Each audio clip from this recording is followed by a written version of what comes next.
目前我们这个确诊案例，这样明白的讲，就是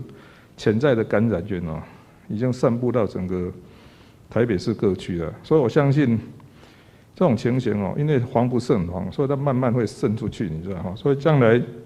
整个台湾，你知道哈，我们一个心态就是说，随时你要把旁边有感染案例啊，都有可能出现，你要有这种心态哦。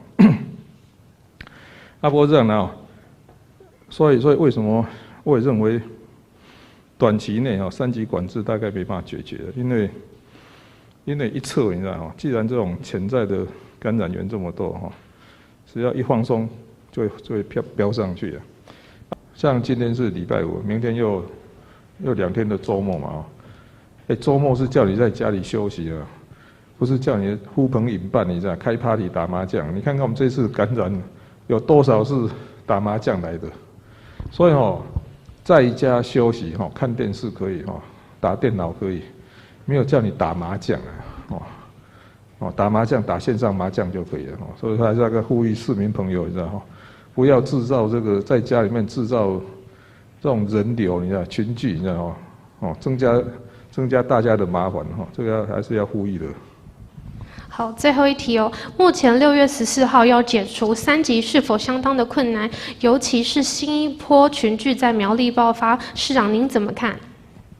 ？6月14号要解除3级我想这个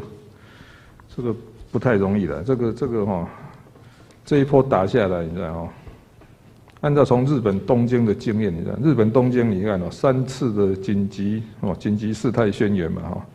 然后其中3次还有2次是延长，所以这一题的当然 AC 每个人的答案不一样。我的答案应该是如何用最低的成本达到3级管制的效果，然后撑到疫苗可以全面施打。这是如果叫我决定，我会用这个战术了。那当然，中央疫情指挥中心也如果他有不同的看法，这个大家可以讨论。那重点还是这样的，看疫苗可以多快来嘛。所以我当时就说，只要国际认证可以的，价钱不是太离谱的，可以收购多少就收购多少，这个先打再讲。那至于国产疫苗就按照该怎么做就怎么做，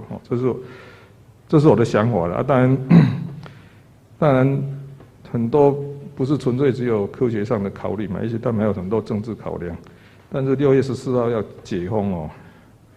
我觉得不容易。